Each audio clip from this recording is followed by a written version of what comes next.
When it comes to productivity, especially productivity with your art, as an artist, it feels like, look, there's never enough time to do everything. For the modern artist, we often have to juggle a wide variety of tasks. You may be taking on a large project that has multiple aspects. You may be juggling doing social media posting, promoting yourself.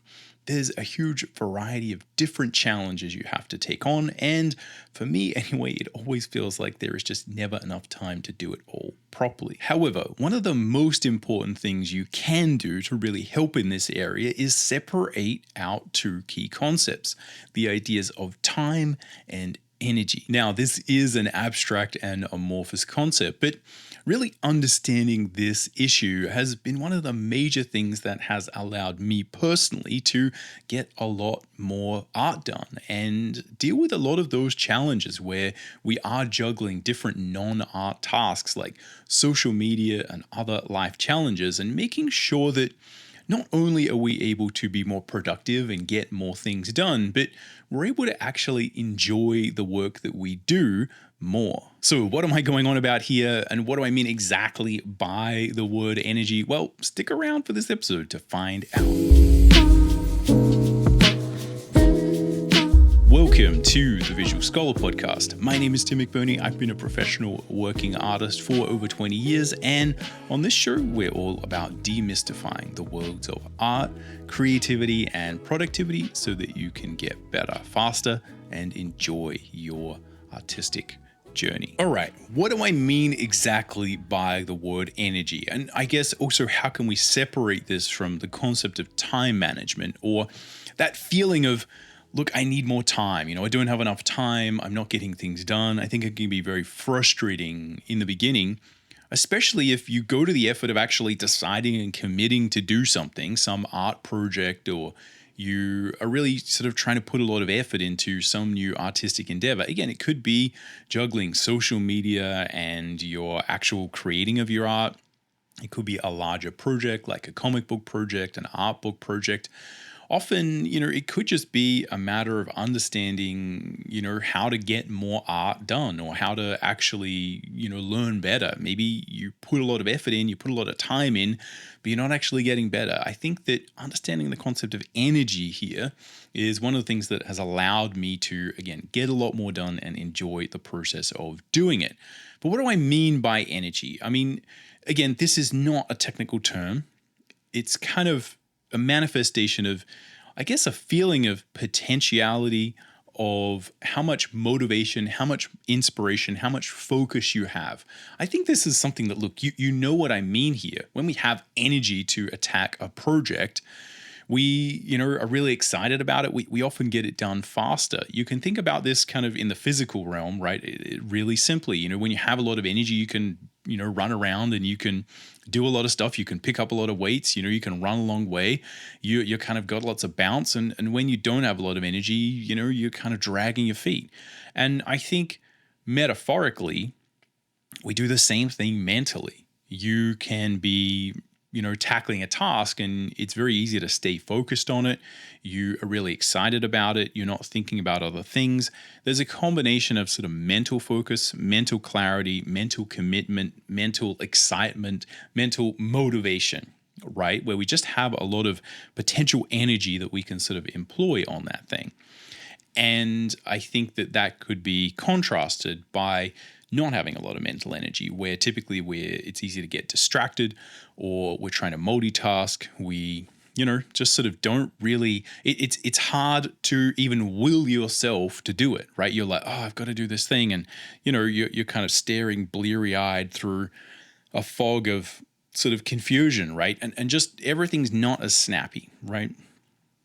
Now, it's important to understand that what I'm talking about here, and what we'll get into, is not necessarily just a matter of peak performance, right? And being hyper productive and being focused all the time. I think that with art specifically, we have different tasks that we can do on our art, and engaging in different endeavors, like, again, social media or website or marketing or writing emails.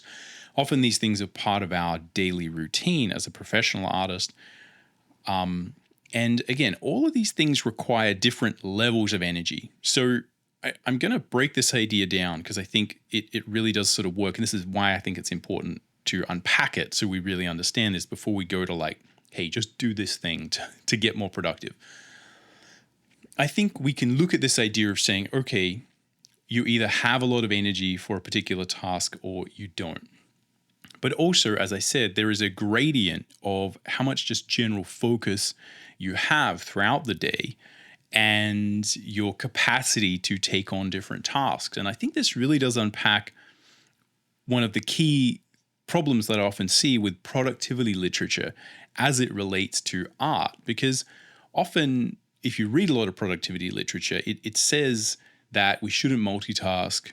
We just need to be 100% focused on the things that we're doing. And one of my biggest, one of the reasons I start this podcast is to talk about the idea of translating a lot of that productivity stuff for artists and kind of using my experience with this to try and see if we can sort of translate that and take what works and then look at what is unique to the artistic experience. And the reason I say that is because, yes, it is possible to be 100% focused on your art, but I think there are often very menial tasks with art that don't really line up with that sort of knowledge work, hyper productivity attitude. So, for instance, you're often just sort of rendering or sort of noodling around on your art. And it could be said that, look, that's not the best thing to do. You should be focused 100%. But I think that there are more cathartic activities with art that are more akin to kind of menial physical tasks. And I think as humans, we're often very evolved to handle these menial tasks. I think that we probably spend a lot of our evolutionary time weaving baskets or, sort of doing something very simple, right? Like picking berries, doing these sort of simple hunter-gatherer concepts. And we're kind of used to talking to people that we're around while we do that. And I think that's really important to understand is that we are adapted to focus a lot, but I don't think you often have that much focus time in the day. Often what we're dealing with is managing areas of high focus, and this could be at any point in the day, and areas of medium focus and low focus, and these are things we'll sort of go into, and that there's a particular vibrational energy that you have. There's an amount of energy and a quality of the energy. It's not just like hyper-focused and low-focused. I think sometimes there are cases where we really want to do thinking, and there are other times where we're doing very important work. You're weaving your baskets, right? You're flatting your comic book page. You're doing simple rendering tasks. And these things often take a lot more time. They don't require as much focus. And what I'd often find is, I would often like to listen to audiobooks while I do that. A lot of artists watch movies while they're doing these kind of menial tasks. And that goes against all of the productivity advice, right? Which is that you sort of shouldn't do that. And I think one could say that, look, yeah, that's not the most effective way to get stuff done, but we don't always have 24 hours or even 8 hours or whatever your sort of day is. You find you can't actually focus 100% for all of that time. And I think the reason that energy is important and what we'll go into is that if you can think about the way that you are employing time, not as just all time is equal, but the different areas of the day and different ways that you feel and the way that you match those to different tasks can drastically increase or decrease the effectiveness you have at completing those tasks. And I think that there are times where you probably do want to just turn everything off and avoid all multitasking and just really go for that ideal productivity focus, which is something, again, we'll sort of talk about some tips for doing that. But there are times when also you need to match the vibrational energy of the thing that you're doing, the task you have to do, with, maybe being a little bit more chill, right? Where you are just watching your movies, you are just, having something on the background, you can be talking to people. There are a lot of these tasks where, honestly, once you sort of get good at it, once you get good at weaving the little basket or doing the menial thing, you're shelling oysters, you're cracking nuts, you're doing one of these things, you're grinding flour, you're making bread, you do that enough and it becomes sublimated, it becomes automated. It's not really something that requires a lot of cognitive energy. And I think we are used to sort of doing a few things at the same time as we do that. So again, there's a couple of these ideas here where I feel like the experience of an artist as it is lived maybe doesn't quite match all of those productivity ideals. And I think as artists, what we often do is say like, yuck, like I don't want that. And often these books, like sort of David Allen's Getting Things Done or The Power of Full Engagement by Tony Schwartz, these things are very business-like, right? It's like the examples they give are like, oh, here's Susan from accounting, and she's got this problem and that problem, and I'm like, I'm an artist, I don't want to be in accounting, right? It's completely different, and just the whole vibe of that is very different. In a similar way, I think the more modern sort of hustle culture, productivity literature, from my experience, doesn't land that well either, because as artists, we need to be really emotionally connected to the work we're doing. And I think a lot of that sort of the Gary Vaynerchuk, the Silicon Valley hustle culture, like the Crush It, the classic sort of Crush It book that was, sort of started a lot of this stuff. I feel like there's a point at which if you have that attitude, it affects the art, right? And it makes the art worse, unless your art really does vibe with that kind of energy of like, I'm just going to keep going and push through. And,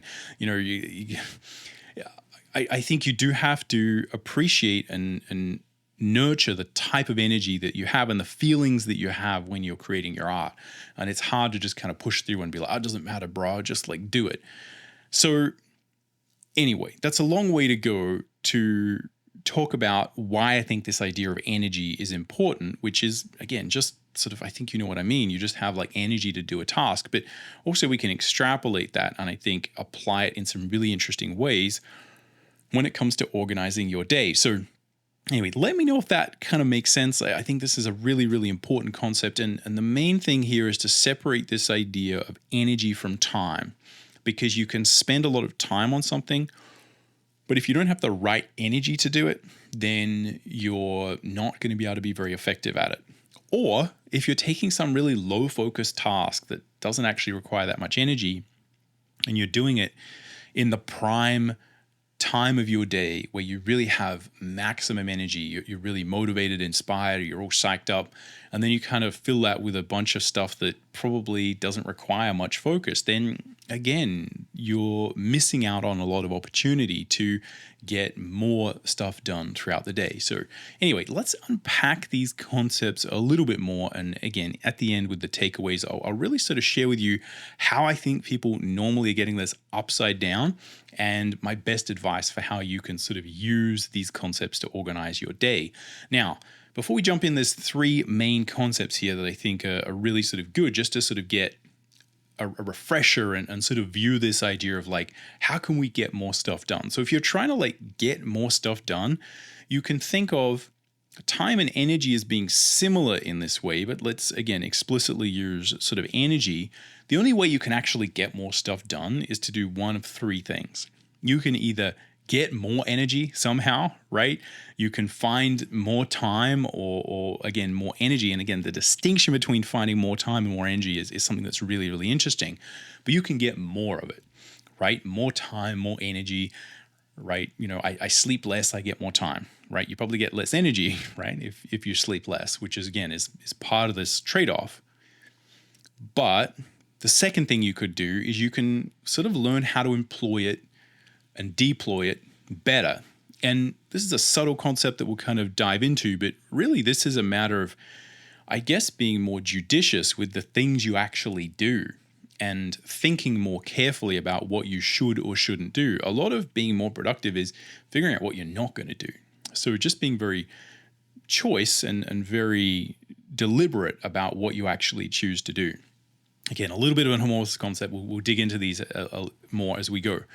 The third thing is that you can become more efficient with the actual time/energy that you have. And a lot of this is about going back to those ideas of productivity literature. Things like not multitasking, staying out of the gray zone, again, developing and building a ritual so that essentially when you're sitting down to do these things, you are actually doing them for the whole time, right? You're not kind of spending, I'm going to spend an hour doing my art and you kind of sit down and you spend half an hour of that time kind of getting ready and sharpening your pencils and figuring out what you're doing and, forgetting all the stuff that kind of happened before. And you're kind of spending the time, but actually not much stuff gets done. Not much drawing, not much art, not much painting, whatever it is for you gets done.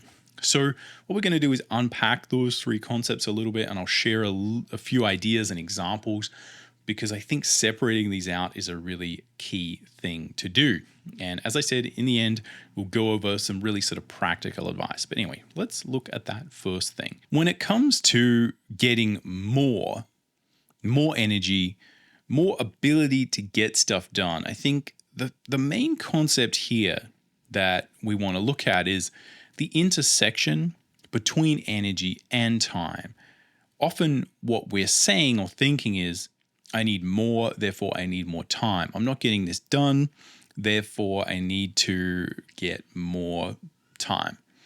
What I think we need to switch to is to say, I need to get more energy. And once we make that switch, I think a few more opportunities and options and possibilities open up to us. So it is important to state a few things when it comes to the idea of energy and getting more, and how this might relate. Because the number one thing that I think you can do is to identify, as I was sort of hinting at, the different levels of focus that different tasks might have. And I think this really is the key to unlocking a lot of these different concepts from a practical standpoint. And what I'll do just briefly to explain that is to look at, for myself, a good metaphor, which is that if I'm creating a comic book page, there are a variety of different tasks there. There would be the storyboarding, the writing before the storyboarding, then I have the rough drawing, then I have the finish lines, and I have the color. Now, for me, the writing and the storyboarding are things that I really need a lot of high focus energy to do. If I don't have a lot of high focus energy, what tends to happen is those tasks take a lot of time. So for instance, if say I'm trying to create 5 pages of a comic book storyboard, which is, for me, it's a mix of writing and it's a mix of drawing. Now, typically for me, when I'm doing writing or I'm doing anything that is kind of involving words, it really means that I can't be watching or listening to any other words. So this may be different for you, but for me, if I'm writing or I'm thinking about writing or sort of reading, it's the same thing where you kind of can't read and sort of listen to someone at the same time. You kind of tend to tune one of them out because our brain can only process one of those. That's how it works for me. So there's that to begin with, which is that this task is a written task. Therefore, it doesn't operate the same as maybe coloring the page, which is a very menial physical task. And in that case, the task itself is taking up zero of the word sort of conceptual, sort of talky part of my brain. So it's very easy for me to listen to stuff and fully understand it while I'm doing that menial task. Again, we'll unpack this a little bit as we progress. But as an example, if I'm trying to do 5 pages of a storyboard and I do it when I'm fresh in the morning, and again, we'll unpack this concept as well, because I think not everyone's level of energy is going to be the same throughout the day. And a big part of this is a matter of you figuring out and hacking for yourself where you find the perfect match of the vibrational energy you have and how you match that to a particular task. That really is the TLDR of a lot of this, is that if you can do that, you'll get more done overall. If I try and do those 5 pages of a storyboard, and for me right now with my schedule, it means that in the morning is when I have the most focus and energy. I might get, those 5 pages done in an hour.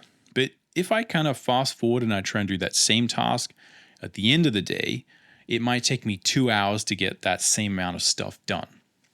So this is where the idea of getting more energy is a matter of finding it within your day and allocating it properly versus just pouring on more time. Because often what you find is, if it's not working so far, often the problem is not just more time, it's a matter of using it differently. So that's a good example of how we can shift around the task, and essentially we're not necessarily getting more energy. There are ways that we might be able to get more, but what I'm doing there is just sort of allocating it a little bit better. But hopefully that illustrates the point that you can be doing something and putting in time, but because you don't have the same amount of energy or focus that's required for that task, you're just not going to get it done. It's going to be much, much less effective. So the first way that you can get more stuff done is to just allocate the types of tasks you have to the right type of day. Now, you may be saying, that's kind of obvious. Yes, it is, but I think often the problem is we don't do it. And I think also when we look at a lot of productivity literature, it can get a bit confusing in the way that those things relate to what we do. So the other thing that you can really try and do is to understand where you might have low focus tasks, because a lot of productivity literature focuses very much on optimizing, right? So it's like do everything in the morning, do everything that's important in the morning. But I think for artists, we have a wide variety of different tasks, and often we also have tasks that maybe like replying to emails and doing these kind of more sort of business aspects, building social media posts, interacting, replying to comments. These can be part of an artistic business. Now, they do require a certain amount of focus, but they might be more in that medium level of focus where you probably can't do them really late at night when you're super tired, but you don't actually want to spend your primary focus time doing that kind of stuff. Because the big trick here when we're looking at finding more energy is to understand that you kind of can't, right? You only have a certain amount of really high focus effort that you can put in over a day. And this is one of those misconceptions where often people say, I'm working 16 hours a day, I'm really sort of grinding away. And it's hard to understand how a lot of people are actually fully engaged for that amount of time. I would say typically, we probably have 5 hours, 6 hours, absolute max, where you can really highly focus. And probably if you look at like your optimum focal tasks, like if you're really writing a book or you're doing one of these tasks where it requires your entire physical presence, right? You really do need to focus on it. There's probably only like 3 or 4 hours in the day where you can really do that before you start to burn out and again lose energy.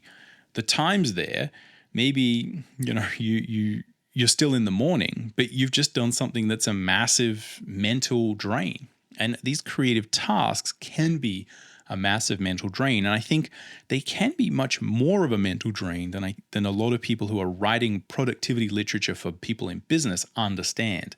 There's probably not as many business tasks you have to do that require this level of mental sort of work, right? In the same way that if you're writing a book, a lot of writers do have these habits where they kind of get up in the morning and they write really intensely for 2 or 3 hours. And then that's basically their day, right? The rest of the day is like editing, dealing with this other stuff. But, professional writers often have, and again, let me know if you are a professional writer, let me know whether this tracks for you in the comments. But professional writers often have, a fairly short bursts of time where they're actually kind of writing and doing that creative stuff. And you probably can't do that for 11 hours a day.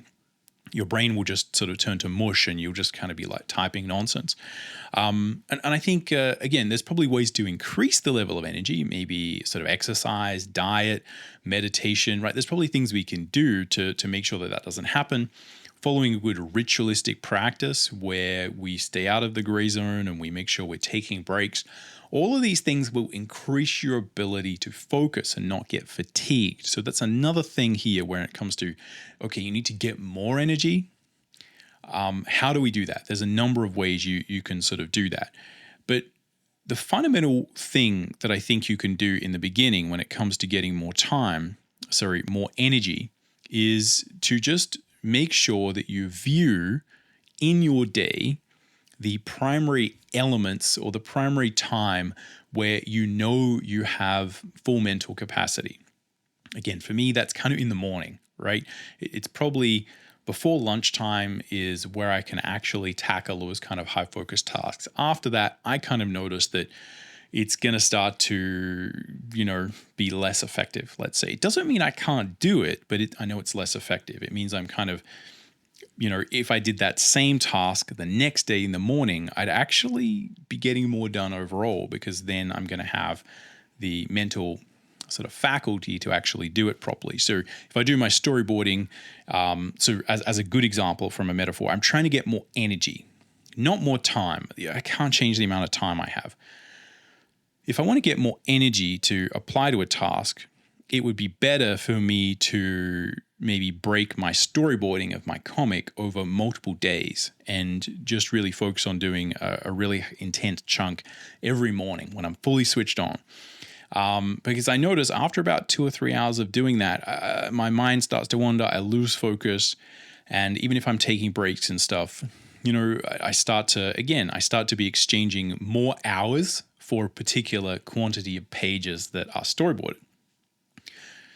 So it's better and more effective, and I will get more done over the long term if I maybe do 5 pages each day and I split that over, 4 days. And I just do it in the morning. Again, ideally I can do this. Maybe you can't, but I know that if I need to storyboard that whole comic in one day, probably in the beginning it's going to go really well. And then as the day progresses, I'm going to get more and more fatigued. And I'm going to have to put a lot of focus on sort of staying alert.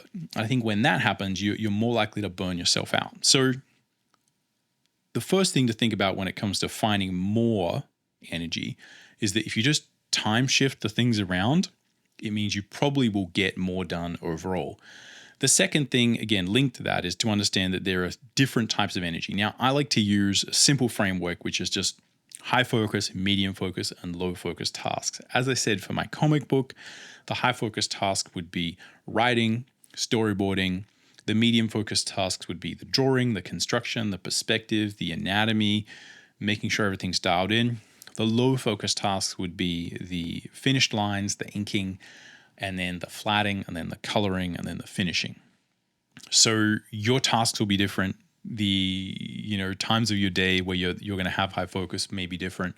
You may find that you have some tasks that really you can do quite late at night, and you actually have a lot of energy there.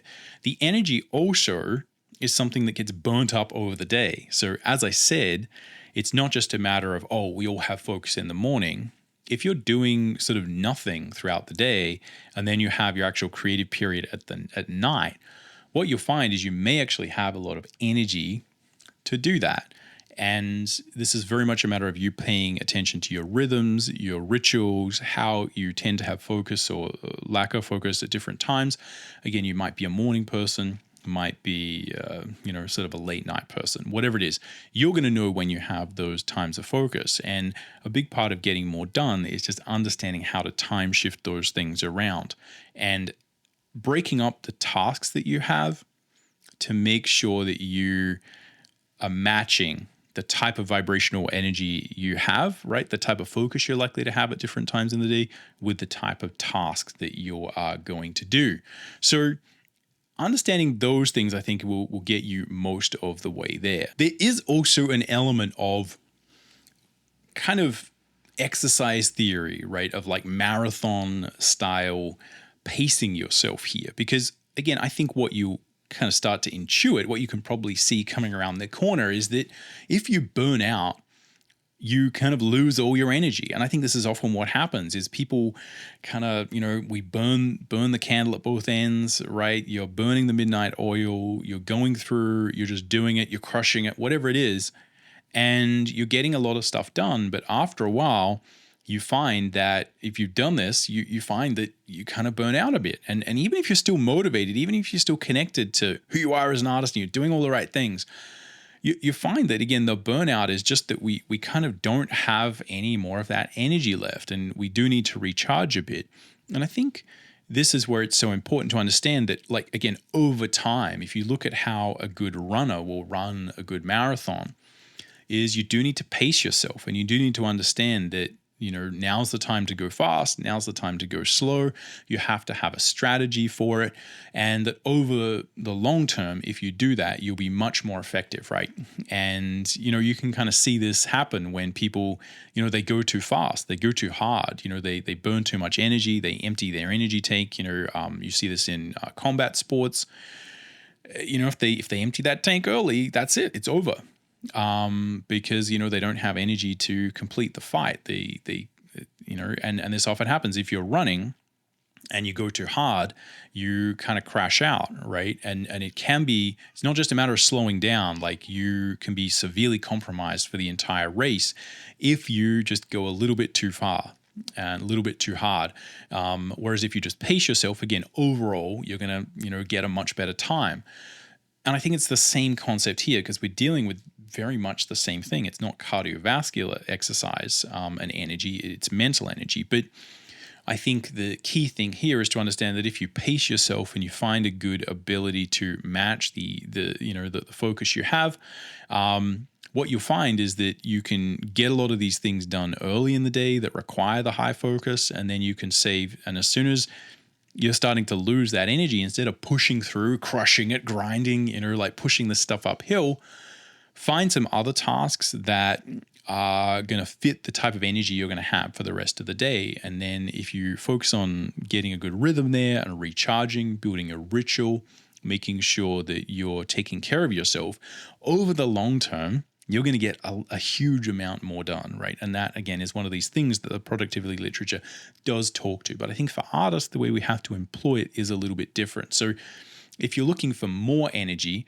it's also a matter of not expending a huge amount of energy needlessly, or really sort of pushing through, grinding, or burning out. Because if you burn out, you just lose way more time than if you just kind of paced yourself. The other thing, I think, is that if you don't, and this is something we'll talk about in the next section, talking about matching, right, and allocating the time properly. But if you match the time properly and you're not grinding gears, you're not trying to do a high focus task when you're really exhausted.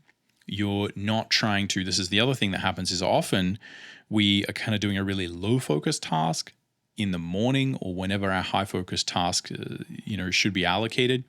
You're doing something that's just kind of boring and menial. And what you tend to find is this is boring, so your mind's going to wander.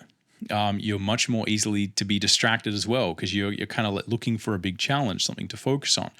If you match all these things up, I think you get more energy out of the whole end of the process, because you are just not spending a lot of time sitting there being like, oh, I'm really tired, but I need to finish this task, or oh, I'm bored and I'm distracted. If you match everything up, it's a lot more relaxing to work on these different things, because you tend to find you have the required focus to work on the right type of task. And I think then you actually get a little bit of energy back from it. If you have a good day and you feel productive, I think that gives you more energy for the next day. So again, look, this is like very abstract and metaphorical, because we're talking about an amorphous concept. You can't really measure mental energy in the same way you can like VO2 max or, cardiovascular output. But I really think that if we could, you'd probably see these things happening, which is that you're kind of like emptying that energy tank over the day. And again, after a while, you're kind of like exhausted. And if you try and push through those things, you're going to find that overall the next day is a complete write-off. And then you're missing that sort of key focus time that you could have spent doing something more important. So anyway, I could keep going on and on about this, but I think like those are the best ways to think about like getting more energy. Again, it's not about time, it's about energy. Okay, if we look at the second concept here for productivity, being more productive, getting more stuff done, we can think about like sort of how we deploy this energy better.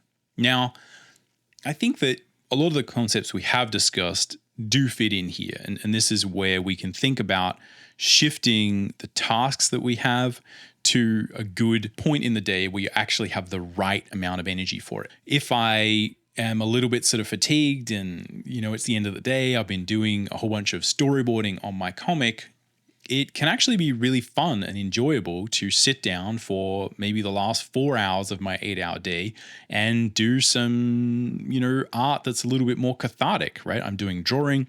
I'm pretty comfortable doing these kind of things. I'm doing coloring. And what I want to do is just kind of chill out and do my art.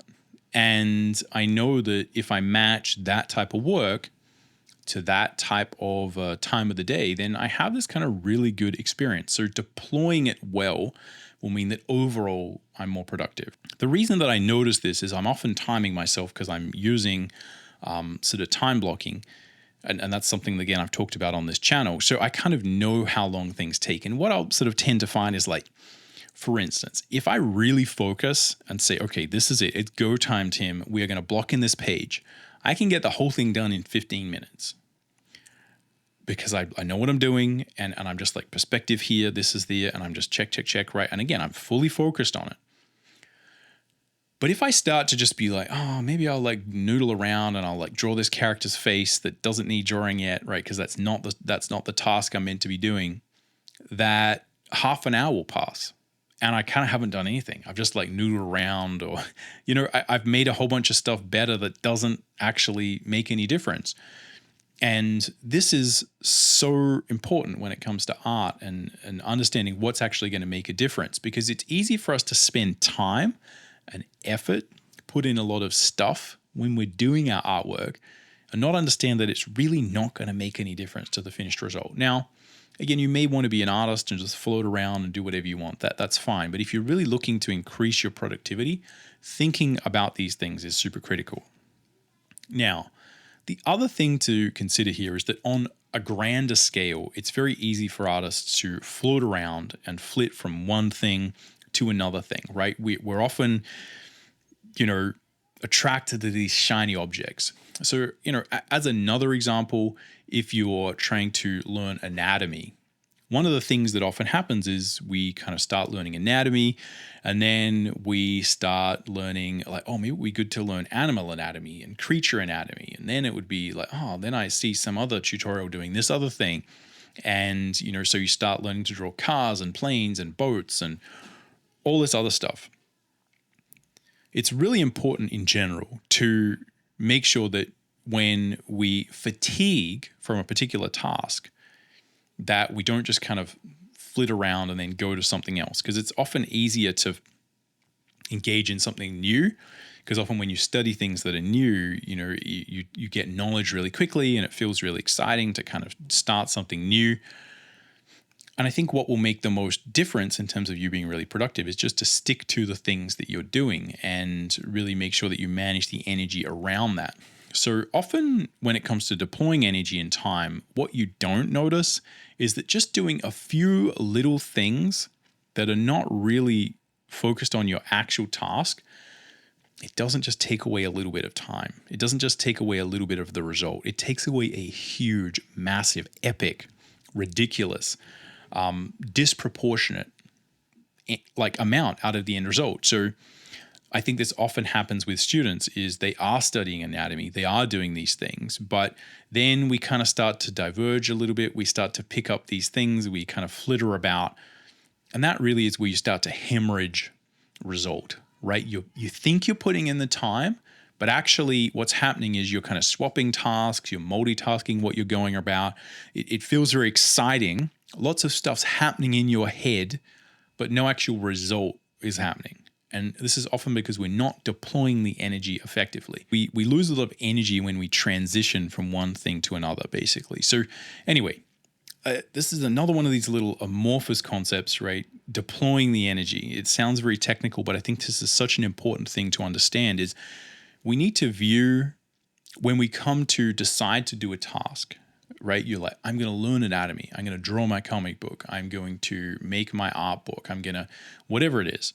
I'm viewing these more as like sort of personal projects because I think this is often where this stuff comes up. It's not a shopping spree. It's not a matter of saying, I'm going to do all of these things and, I just need this time and maybe I need to get more time or less time. We need to view the concentrated energy we have that really is the thing that's going to get that done the most as a precious resource and not to spend it on things that aren't going to be effective. So, if you're trying to learn anatomy and then sort of getting excited about the idea of learning animal anatomy, that's going to use up a huge amount of your energy bar. You're thinking about it, you're changing, you're looking for like books that talk about creature anatomy. Oh, this would be interesting. And then you look at this and you look at that. That is energy just going down the drain. So deploying the energy, being focused about it, I think it is one of the most important but trickiest things to do. So the key here is just to notice when you're doing this and just to make sure that you view the energy you have each day as a very, very precious resource that you need to spend only on things that are actually going to move the needle forward. And I think also to appreciate that you are going to have time where you are going to just be able to chill out and be that more sort of artist, where you're just kind of like doing that cathartic work, right? Like that will happen as well. Don't worry about that. There's plenty of time for that. But the most important thing is not to waste that precious energy. The third thing that I think can help your productivity is to be more efficient with the energy that you do have. And what we're really talking about here is a lot of those seminal productivity ideas, like building a good ritual, building a good habit around your work, being positive and motivated and inspired to do it. I think the ritual often helps us to combine a lot of these concepts. And also all of the things that are going to help us focus. And these could be your larger productivity concepts like, David Allen's Getting Things Done, which talks about doing these sort of brain dumps, right? Like getting all of the critical, really important tasks that you want to do in your life, these bigger aspirational things, separating those out from the really urgent things that are often sucking a lot of our energy but aren't really that important to us overall. It could be a matter of staying out of the gray zone, of really making sure you engage your mental faculties properly. And this is a matter of paying attention to your biorhythms, making sure that you follow the Pomodoro method or one of these kind of systems that essentially is, linking up with your biorhythms and making sure that you're working for a short period of time, then you relax, and then you engage, and then you relax. There's a lot of these methods that I think are very sort of effective at increasing our focus. Again, I think the ritual is a really important one here. And what I'll do is I'll talk to these, so this will be a good refresher for some of these concepts if you kind of have heard of them before. But I'm going to talk about how they specifically apply to these concepts and the things that I've been talking about. So hopefully it'll give a little bit of insight here. But if we look at the ritual, obviously the ritual allows us to maximize the way that we actually sit down and we're able to actually do stuff. So often, if you don't really have a good ritual or a habit, a routine around your art, often what you find is that you lose a lot of energy and time at the end and the beginning, because you're kind of getting into the mood, you sit down, you draw, it's not quite working, you're not really there yet, and it takes a long time. Whereas when we really sort of build up an artistic ritual, we're really optimizing the space. We're making sure we have the time that we do these particular tasks is similar, so you're kind of prepared for them. And you also have what is often referred to as like an on-ramp and an off-ramp to this ritual, where you do a particular set of things that really are formalized in, again, space and time. And I've talked a lot about the different things you can do there in some of the previous episodes. But it could just be a matter of, again, going for a little walk, or, you sort of get your beverage ready to draw, you kind of get everything ready, close the door. There are these things that if you put a lot of effort into formalizing it, it means you kind of trick your body into saying, okay, now all of the things that normally happen before I sit down and create are there. And so I'm just going to do it. And the off-ramp is a matter of disengaging from a lot of that and making sure that when you come back into the world, you're a little bit more refreshed. So the way I like to describe this is to think about, you have your sort of non-artistic self, which is often worrying about a lot of life things like taking out the garbage, paying bills, replying to emails, talking to people, all this kind of stuff that, people I know who are really enmeshed within the creative lifestyle, we kind of call this like life stuff, right? This is the stuff that's not us sitting down in our studios making things. It's like anything that stops us from that is kind of life, right? And again, there's stuff that's very valuable, that's part of life, like sort of family and friends and things. And then there's stuff that is not that important, like taking out the garbage. But still, these things weigh on us. And so the basic thing is you have that, and then you have your ideal artistic self, which is you sitting at your studio being, this inspired, focused, artistic individual. And the trick is the ritual and the on-ramp and the off-ramp are where you kind of connect those two up. And you have a pattern and a habit for forgetting all of the stuff that was in your life and going into art mode. And the more you formalize that, the less time and energy you basically burn transitioning between those things. And so that's where the ritual really will help you to be more efficient with the time you're actually spending there. It's easy for me to say I have 1 hour to do my storyboard, but because I don't have my workspace set up, because I don't have a lot of habits to do that, I kind of end up spending 15 minutes in the beginning and 15 minutes at the end, kind of like messing around. And so I sort of halve the amount of actual product I'm actually going to be able to make. I'm far less productive. And again, this is often that thing where we think it's only a little bit of time, but actually these things are often halving or quartering our actual productivity for what we can get done if we don't quite make sure we maximize that time. Now, the way that I think a ritualistic attitude here can really help when it comes to high focus and low focus tasks is that often what you can do is move and create different rituals for creating different types of work. So for instance, when I am doing comic book storyboarding, often I actually like to go and do it in a different place than when I'm sort of sitting here working. So if that sort of workstation there is normally where I will do most of my work, right? That's where I'm doing most of the actual drawing, most of the sort of menial production work. And normally if I'm doing my storyboarding work, which is where I've got, like a little sort of, it's normally like a little sort of sketchbook or something like that. And I do most of my storyboarding and writing there. And I will normally take that outside if I can, or I'll take it to, a table or something like that. And I will often, do this in the morning. So I often have this thing. This is like a morning routine where I have some time carved out. And because I'm sort of used to doing that, it means that when I, go out to my garden and I have a little sort of table set up there or a little kind of garden sort of outdoor couchy thing, again, it changes year to year. Sometimes when it's raining, you can't do this. But what it means is I kind of go out there and I have this book and it's like my brain just goes, oh, it's storyboarding time.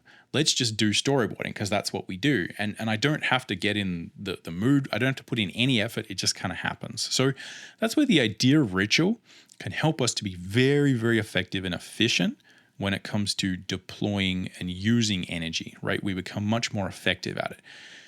The real challenge here is losing a couple of hours of that high productive time each day just because we're not really managing it. Again, view it as like sort of liquid gold, right? Your high focus time is liquid gold. You don't want to spill any of it by kind of just messing about. So again, I think like that's like a really good sort of example there of, being more efficient. The other thing that you can sort of do is to obviously stay out of the gray zone. And this is a matter of I think this concept really comes from The Power of Full Engagement, which is a book written by Tony Schwartz, and I always forget the other author's name. And this just talks about, a lot of it is sort of sports, high performance attitudes to focus and how you can get a lot more stuff done and really sort of focus on these high focus inflow tasks if you just kind of stop multitasking, basically. And all productivity literature says don't multitask, don't do this, don't multitask, don't multitask, don't multitask, don't do two things at once, just do one thing, right? And you'll get a lot more done. That's true, but mostly for these high focus tasks. It's less true for basket weaving, right? I think probably you get a lot more basket weaving done in the day if you just kind of do it for, 10 hours a day or something and you just chill out and talk to someone while you do it, right? Because it doesn't actually require that much cognitive effort. But for storyboarding and doing all these kind of high focus tasks, I think it is really critical if you're actually like up against it from a deadline perspective, really thinking about these concepts of engagement, like full focus, will help a huge amount, because this is what, again, will allow you to actually use that 1 hour. And we often think when we're multitasking, and this is similar when it comes to, as I was talking about before, multitasking in general with like, I'm going to learn anatomy and then creature anatomy, and then I'm going to draw cars, and then I'm going to do this. And like, actually, I should think about this. It's the same thing. Flittering from one thing to another is similar to the idea of multitasking, which is like, it feels like because we are moving around in our mind a lot, and it is taking a lot of cognitive effort, it's taking our energy to think about these different things. It takes energy to multitask. But it's one of these sort of, logical paradox things, right? It's a fallacy. Just because it feels like you're expending energy, and just because you're expending energy and the thing that you're doing is requiring a lot of energy, which multitasking does, it burns out a huge amount of this liquid mana from heaven, this gold, this fire focus time. It just burns through that, right? It's just like kerosene on a fire, just like woof, there it goes. Because you looked at Instagram, because you looked at some website, because you had some little thought, and instead of going, I'll check that after I've done this high focus, really important task, you just kind of then start Googling that, or, you let your mind wander. You don't engage your mind fully. It feels like to you, like, I'm being really effective because I'm doing all these things. What's happening to the actual product, to you actually doing stuff, is that nothing's getting done, right? And you're drastically reducing your effectiveness. And this is often the real trick of it, is because we feel like we're getting a lot done, right? But you're actually getting nothing done. This is where you spend an hour and you probably get 10 minutes or 5 minutes of actual work. And this is, if you time yourself, you see this stuff happening. So anyway, that is a really important aspect to work on. When you're trying to be high focus, make sure you are being high focused and doing all those things, like staying out of the gray zone, no multitasking. And again, applying these kind of Pomodoro method, the 20 minutes, the 25 minutes, half an hour on, a few minutes off, you're resting. This aligns with your ultradian rhythm. And this really is what that sort of focus thing is all about. Not burning out your kind of short-term energy focus. So I think, hopefully that gives you a few ideas there about how being more efficient and effective can kind of, help you overall. I mean, a lot of this just comes down to being very deliberate and direct about what you're doing, and not falling for a lot of these sort of simple productivity traps. But I mean, a good example of how I guess I can sort of share that I've used a lot of these different concepts is that, and why I think this stuff is so important, again, before we get to the takeaways, for instance, I would have a lot of these weird instincts that were just sort of counterproductive to my success. I used to sort of get up and I would probably have a lot of this alert time in the morning, right?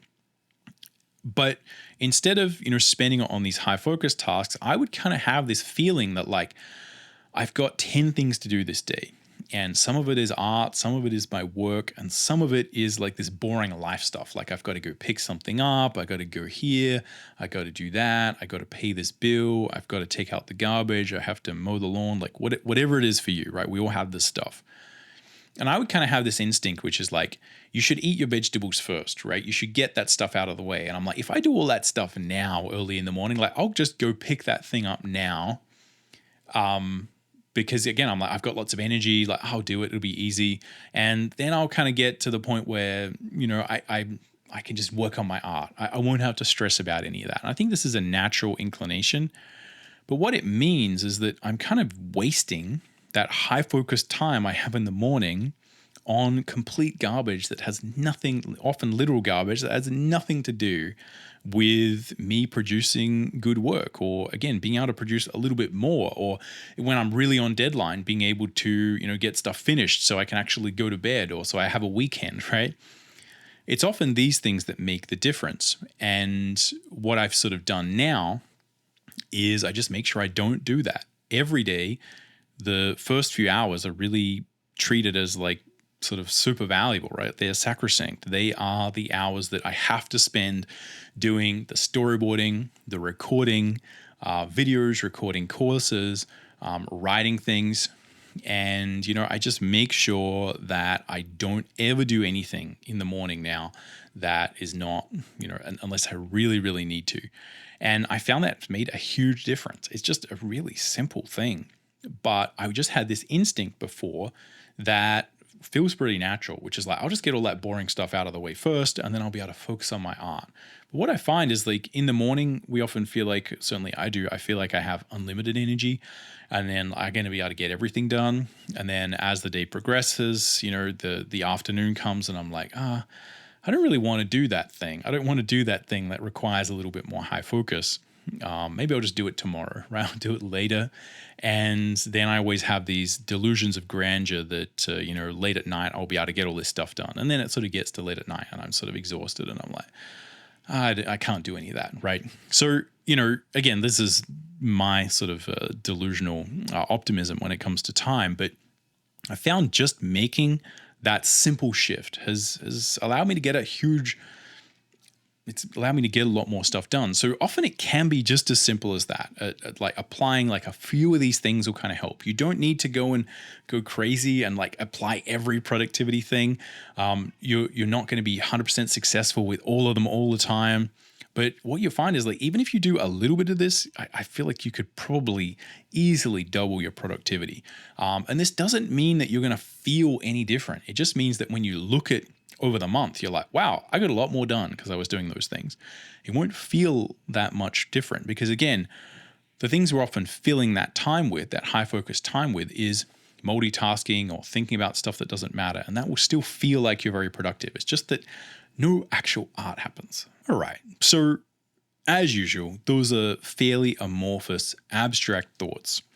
What I want to do is do some takeaways here and really sort of dive into what I think are the primary things that we tend to sort of get a little bit upside down, a little bit wrong, or like I was just saying, often instincts that we might have that are not necessarily actually going to serve the higher purpose of us getting things done. Again, I think this is such a challenging subject because the way we feel is often not necessarily related to what happens. And this is where I think you can be super inspired, super motivated. You're sitting down there, you're doing a lot of stuff, and you feel like everything's happening and it's all positive. And then you kind of look at it and you're like, what happened? I didn't actually get much done. And as that sort of progresses over time, you kind of realize, like, something's not working, right? I need more time. This is not quite working. But I genuinely think if you do apply these simple concepts, and I think shifting the idea from time to energy is so valuable here. What you'll find, I think, again, let me know if this sort of works for you in the comments down below, but I've certainly found, and people I've sort of mentored and sort of taught this stuff to have found this as well, is that over the long term, this really does make a difference. You do find that you have more stuff that you've done over the month. But anyway, let's look at some takeaways. If we look at this firstly from an analytical point of view, I think what I've basically said is that you will gain a lot of extra stuff, product, right? You'll become more productive. You'll get more art done if you match the task that you're doing to the level of energy you have. Now, every artist is different, and this may be not a situation where you're dealing with like drastically different tasks like writing and then doing art, or often I'm recording course videos, or I'm recording YouTube videos, or recording podcasts, and then I'm writing comic books, and then I'm drawing comic books, and then I'm writing emails, and then I'm writing descriptions. Like there's a lot of stuff that like this has become very valuable to me, but I think, because again, I have these different things that can really, it can sort of turn your brain to mush, right? If you're not kind of prepared to task switch. And often what you find is that, I'm doing a lot of these different tasks, and yeah, it's often surprising to me the degree to which I just cannot do them at particular times of the day. But your day may be very different. You may have a much more artist-focused life where these things will help you to do different parts of your art at different times, and sort of just think about maybe when you want to do that kind of full chill out. I'm going to watch a movie while I sort of do some drawing, or I'm going to talk to someone on the phone, or whatever it is, right? And when you need to focus. But The basic concept here is you need to match the task that you're doing and to identify what type of focus and how much energy you actually need to put into it to do it really effectively. You need to match that to the time of the day and the space that you do it in that really matches and vibrates well with that particular energy. So that's really all you need to sort of know. And I guess the other thing that I think is really important is that a lot of the things that I found really useful are these productivity concepts, like, again, building good rituals and habits and understanding the ideas of flow and what we actually do as artists and how to get into the right mind frame, the right mindset, the importance of not multitasking on that, etc., etc., etc. But a lot of those books are written, as I said, for business people. And not all of them apply, because the things that they just instinctively are talking about they don't always map to what we do as artists. Because often we are dealing with like, oh, I'm an artist and I sit in my studio all day and then I have to like do all this social media stuff. And it's a completely different creative modality in many instances. So, they're not often dealing with that disparity of task, right? It's often like a lot of businessy sort of stuff. Again, I don't know a huge amount about that, but it has a different vibe, and it doesn't speak to the different types of tasks that they have to do, because often you just don't get people who are these days talking about productivity, but they're engaging in these menial physical tasks that, again, are similar to something like basket weaving or shelling oysters or cracking nuts or something like that, or picking olives or something like that, people would have done hundreds of years ago, thousands of years ago. And I think it's important to appreciate the way that the different things we do relate to these different tasks and the way that we do them optimally. The other thing that, again, is worth mentioning, and let me know down in the comments below, but, for me, most of that hustle culture stuff, again, your Gary Vaynerchuk's Crush It, the general ethos and the idea behind just sort of grinding through, having grit and determination, I've always found that to be very ineffective for art, because, as I said in the beginning, you need to bring the right emotional resonance that you have while you're creating the work to the work. So if you're crushing it and you're grinding through and you're bleary-eyed and you're just kind of doing it anyway because you need to do all this stuff and just push forward, I feel like often the work takes on a bit of that flavor. And if that works, that works. But, in many cases, I think that sort of doesn't work, right? So the bottom line here is I think it's important to understand that we need to take as much of those ideas as we can as artists, but you do need to understand that the specific things that we do are quite unique, and the way we organize our day and the way we need to protect, again, these times where we are going into flow, and understanding that critical thing that I think is a real sort of light bulb for me, which is that we are often doing with art these tasks that do require that full engagement. And so we need to employ that type of productivity. But also, as an artist, I've often had these times where, I will spend days and days and days doing kind of like sort of multitasking things. I'm listening to an audiobook, I'm watching a movie in the background, I'm doing some menial art, and I've always kind of liked doing that.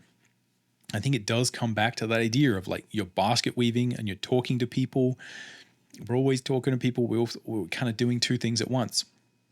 I think a lot of us are actually kind of built for that, right? To be sort of doing something fussy with your hands while you're kind of talking to someone. Some of the tasks you do as an artist will be like that. And I think you have to approach them a little bit differently to like ultimate productivity robot mode, right? But in the same way, if you do try and apply that sort of laissez-faire basket weaving attitude to something that's high focus, what you'll notice is you will get absolutely nothing done. If you really have something that does require your full attention and you kind of come into it as like, I'm going to kind of watch a movie while it's on in the background, because it doesn't matter. I'm going to talk to someone while I'm doing it. Again, you can easily spend 10 hours doing something that would take you an hour or less. I mean, the ratio is just absolutely abusive, right? It is just ridiculous how much time you can waste. And if you just focus and do it, you just find like, I did that in like 5 minutes. And that's sort of taken me, it's been like this giant struggle. But if you just turn the stuff off, if you just focus, you're like, that's easy. I just did it. It's some of these things you just can't do while you're distracted, and you need full engagement, full entire focus. So anyway, I think that's probably what I would say is that the most important simple takeaways from an analytical standpoint. If you want a simple bro level version of this, it's just that adding more time is not really going to help, right? Like adding more time to a bad system is not really going to make you any more effective. You have to think about energy as opposed to time. Okay, thirdly, let's look at the actual practical takeaway. And this is really the whole point of this entire thing. And it's to say, I can share with you the major takeaway here. It's really simple. I think most people get this upside down. So I've talked about 3 different ways that I think you can get more stuff done. You can get more time or energy or whatever, like you can get more resources to do it. You can figure out how to deploy them, right? Like what sort of strategy are you actually going to use to do that?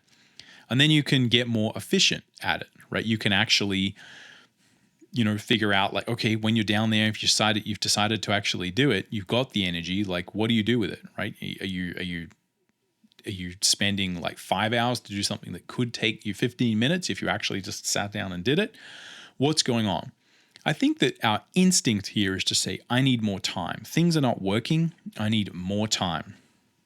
And I think what you need to do is flip that on its head. And the first thing we should worry about is actually the efficiency. It's the ritual. It's making sure we do have the ability to focus and that when we're sitting down, we actually do that properly. I think that is the thing that will actually allow you to get the most value out of the other time that you do spend. So the first thing is actually to look at the efficiency. It's all of those techniques, and it's really to focus on specifically dealing with that efficiency from a high focus task perspective. So this means that what you're doing is really practicing to get good at fully engaging with your work, with when you need to do your storyboarding, your blocking in, your initial drawings, anything that is really going to sort of burn your brain and take up a lot of energy, the thumbnailing process, whatever it is, you need to practice really being efficient with the way you do that, because this is where you're going to be able to actually make a huge difference in the beginning. And this is the fundamental skill that I think you do need. The second thing that you should do is look at the deployment. And this is where we think more a matter of, okay, I know how to focus a lot, but maybe I have some low focus and some high focus tasks. And if I just kind of shift stuff around, right, you could do a little bit of this in the beginning, right? This may help you to just make simple adjustments, but I think you can actually get a lot of extra energy by really playing with this and figuring out at what time of the day you do particular tasks. It seems like a really simple thing, but what you find is, again, if you kind of get this right, I think you'll magically have a much more relaxed, fun day because you're matching all the tasks. Often I feel like I would lose a lot of energy because it would be the beginning of the day and I actually want to just do some drawing. I'm like, I'm a bit tired. I just kind of want to do my drawing. I just want to sort of curl up and do my artistic stuff. And I'm like, I'll record that thing later in the day. I'll do that storyboard later. I will write that thing later because I just want to do a bit of this stuff. And that is like, again, sometimes I think as artists, we want to be able to do that, but that really is the death of productivity. And that has been the death of many productive days for me. It's just not biting the bullet and doing that stuff and saying like, look, just for 2 hours in the beginning of the day, I'm going to tackle all those tasks. I'm going to do the storyboard. I'm going to prep that stuff. And then what I find is like, I've got that stuff out of the way. I know that that's in the bag. And then I can continue the rest of my day and just kind of chill out and do that drawing. I'll be able to do it later. And there's no time that's going to be more effective to do all those high focus tasks than in the morning for me. Again, yours may be different, but it's such a simple idea. But just shuffling the chess pieces around on the chessboard, just playing around with that, seeing when you have energy, seeing when you don't, seeing what works, seeing where you can time shift other elements in your life will make a massive difference to the amount of actual energy you have throughout the day. If you burn out, nothing else matters, right? It doesn't even, it's very hard to even do those sort of menial low-level tasks if you're burnt out. So the second thing is just to deploy the energy a little bit more effectively. Think about what you're doing when. Lastly, I think the last thing you should try and do is actually get more time or energy, because it doesn't matter. There's no point in, getting more average time. You need to make sure that you're improving the quality of the amount of energy you have to sort of deploy over a shorter period of time. And the less time you have, the more effective and efficient you'll probably have to be at it to get things done. But when you do finally get to thinking about like, okay, I need to get more time, what you'll find is that because you have a better appreciation for the qualities of these times, it will be a lot easier for you to find more time in your day that's actually going to be effective. So for instance, if you're thinking about, okay, I need to get more time to do more stuff for whatever reason. And again, I think this can help us in a couple of key ways just before we sort of get to the end of this, is because often I do feel like artists, like a lot of this stuff does feel robotic. This, like, I need to be a productive robot. The thing is that there's three ways I think this can really help you as an artist. The first is that if you're just struggling to get stuff done, right, all of these concepts will really help you, right? It will help you get off the ground. It'll help you to be able to stop, destroying yourself with multitasking. The second thing is that I think if you just organize these things a little bit better, you probably find that there's a little bit more relaxation and a little bit more fun if you're able to say, oh, this is something I don't really want to do, but I'm going to do it here where I'm going to be able to do it effectively. So this is the thing, is often you have something that maybe is like a little bit more mundane, maybe it's a little bit more like menial, but if you do it early in the day when you're really focused, you can probably you can probably crush that task, right? Pun intended. You can probably do it really effectively because you're fully focused on it. You can be like, okay, I don't want to do this, but let's just do it. Let's do this perspective, right? What's the quickest way I could do this? And because you have the mental faculty, you can do it really quickly. And that means for the rest of the day, you can chill out. I really think that this does increase your fun and relaxation as an artist. The third thing is when you're really up against it, when you're really sort of, under the pump deadline wise, these can be the things that allows you to have a weekend, right? That allows you to, take the night off and not sort of be just grinding through for months. So I think there's many aspects and ways these ideas can help us as artists. It doesn't always have to be a matter of like optimizing everything, right? A little bit will go a long way. But if we go back to, trying to find more time, I think that what you find is if you really understand the value of that sort of golden manna from heaven, the high focus time where you really can sort of think about things and handle a lot of challenging tasks, if you can find an extra hour of that, if you can find an extra half an hour of that by just like making sure you really get to it in the morning, what you find is like that can make a huge difference. If you can get an extra half an hour or an hour and a half of like real high focus time in the morning somehow. Again, a lot of people who have busy lives get up early in the morning to get this extra like 1 hour, 2 hours of like, before everyone wakes up in the house and, starts like needing things. You get this high focus time. I can really do it. People have written books. People have created great things in like 2 hours a day before, when they get up at 5 a.m. or 6 a.m. or something. So what you understand is like, if you understand the value of that, then it's a lot easier for you to sort of really shuffle stuff around and find the motivation to carve out those extra half an hour or an hour in your day early on when you really need it, or to just really protect that time. And what you find is over time, right, over the months and the years, if you just make sure that you really don't let other things intrude on those first, it could be anything, could be first 1, 2, 3, 5 hours of your day or whatever it is for you that really works for you, where you're able to tackle those high focus tasks. If you don't let other things intrude on that, over time, you'll find you're going to get a lot more stuff done. A lot more productivity is going to happen. The other thing is if you understand the quality of really low focus time, you understand there probably are times where you can do sort of cathartic art, chill out stuff. And as long as you know that's what you're doing and you're focused, you've allocated that time, this can be a really low effort thing to do that still allows you to get a lot of sort of work done. So you could say like, look, I don't have enough time, but I'm going to make sure maybe, at night, you just find sort of 2 hours or an hour and a half of like really menial work. that, you don't necessarily want to outsource this stuff, right? It's important to what you're doing, but it's just rendering or noodling, or, you got to put a million little highlights on a spaceship design or something like that. You can just do that while you are listening to a podcast, while you're kind of multitasking. And what you find again is, like, if you do a little bit of that, if you kind of keep chipping away at that over time, you can have a very low impact experience, and you will get a lot more done. So again, just a slight reframe. We flip it on its head, and I think we start with efficiency.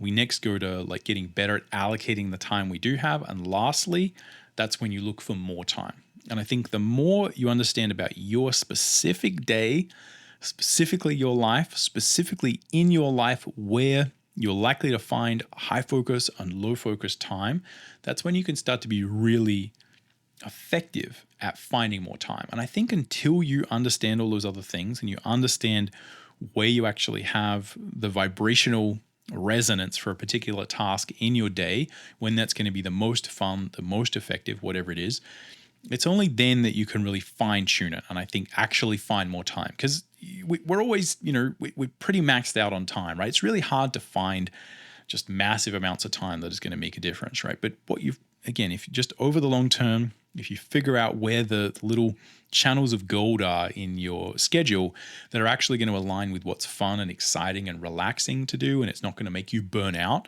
then I think, just doing it that way will allow you to optimize and get the most done, which again is not something that, you don't have to be some productivity fiend. This can help you, as I said, in those 3 ways. You might just need to get stuff off the ground. In that case, it often requires a lot of energy to get motivated, a lot of energy to build momentum. You're pulling that flywheel in the beginning. It's rough. Employing these tactics can be the thing that makes the difference. Secondly, I think if you just employ these, it will make your general life as a freelance full-time artist or someone who's doing it as a hobby more enjoyable, because you are going to have a little bit more control over, allocating things where they need to be. And lastly, if you're completely smashed for deadlines, right, this is the stuff that's actually going to allow you to do it and still have a life. All right. The 4th takeaway here is the philosophical, spiritual takeaway, which we have kind of touched on to a certain degree. But here I think it's important to understand that I genuinely think as artists, we have a little bit of a unique experience, and especially today when often we are juggling a variety of things. Even artists who work for big studios have a social media presence. They're often trying to, put their art out into the world, and these things do take time. We are not only doing our craft, we're doing different elements of it. We often, have to take on more and more tasks as, time progresses, as we tend to have more automation in the world. We are often in this situation where we have to be our own marketing department, our own self-promotional department. We are more able these days to actually manage and take on entire projects ourselves, which means that you're doing different tasks, right? You may be trying to make an art book and you're like, well, I'm just going to do it myself. So you got to learn InDesign, you got to learn basic design theory, you got to learn typography. And these are tasks that you can learn because we live in the modern day, and you can just take courses on these things. You can watch YouTube videos. You can get the basics down really easily. And what it means is often you just kind of have these things that are going to be really important and valuable to you that do take up a lot of focus and a lot of energy. And if you're able to kind of manage that, I think we can sort of get a lot of stuff done and still, again, be very creative. But I think the real thing here is to understand that as artists, we are a little bit in 2 worlds there. We do deal with a lot of this kind of menial handwork, right? We are literally like hunter-gatherer societies. We're weaving baskets. We're doing very physical things. We're strolling through the forest and picking berries. We are connected to that idea where you're doing something that doesn't require your full focus. The tasks that we're doing frequently are sublimated to our subconscious mind. You're just making marks for no other reason than that's your instinct. And there's not a lot of cognitive neocortex required there. But when you're learning InDesign because you want to create your own art book, there's a lot of conscious neocortex, right? You need to think about it. It's logical. There's words, there's techniques, there's theories, there's concepts. And separating these out as an artist to make sure that you are happy because you're tackling, the task when you actually have the mental faculty for it, I think is important. And it's very easy to maybe make the mistake to say, I will learn how to make my art book after work. I will learn how to make my art book in my spare time. What you find is maybe that's not the most effective way to do it, because those things are actually going to be quite challenging. And if you do them quickly and effectively, just do that half an hour in the day, right? In the beginning of the day, you may find over the long term that's much more effective. And I think just trying to appreciate our artistic selves, where we do just want to kind of curl up in a ball and do art, right? That's often how, let me know in the comments. That's kind of how I feel. That's often my sort of lived experiences. I'm like, I just want all this to go away, and I just want to sit down, do my drawing, and I don't want to, I want the escape. I think that's often why we get into this, right? I think that's so important. And when we read a lot of this, the value that we can get from productivity literature, all the stuff I've mentioned, is that you can really effectively deal with this modern world where you need to deal with social media, blah, blah, blah, etc., learning these new tools. There's so many opportunities available to us if we can avail ourselves of them. I think that you do need to look and get and use as much of that productivity stuff as you can, and make sure that you balance it with your life. So this is where, again, this idea of understanding energy versus time and breaking down the tasks that you have into different levels of focus, I think a fundamental key. This has really helped me to understand my day a little bit better. I'm a little bit of a productivity nerd in the beginning. So, I tend to be sort of attracted to these things, but I found they don't always work, because again, I'm like, this doesn't work for art. I can't do this, and I'm like, should I feel bad that I'm watching a movie while I'm doing a really boring art task? Is this ineffective? Should I be 100% focusing on it? Again, I think it's important to understand that we are a little bit unique as artists. We can't crush it. We can't hustle. We can't be sort of business automatons. We don't necessarily, have the same challenges that often this productivity literature is designed for. But the tools there can be very, very useful to us. Anyway, that is all that we have time for on this particular episode. Let me know what you thought of this one. This is one of these ideas where I have found this to be immensely useful for me, but it is hard to articulate and bring it to you in some way that I feel like is kind of easily digestible. So I'm kind of working through this. Let me know how this kind of lands, whether this idea has kind of helped you. Again, there's a bunch of sort of different ideas in here, but again, the main takeaway is just to think in terms of energy versus time, and to appreciate the different types of work that we have to do throughout the day and the unique experience we have as artists. But I'd love to know your experience with this, whether you've had any sort of good or bad experiences working with hustle culture, grinding, right? Pushing stuff uphill, right? Grit and determination, or again, these ideas of, sort of the power and full engagement, rituals. Again, let us know what your experience is. I think other people would find it really valuable to, hear the different sort of things that people have kind of, dealt with day to day. So anyway, that would be really good if you could share that. Other than that, I'll catch you around on the next one.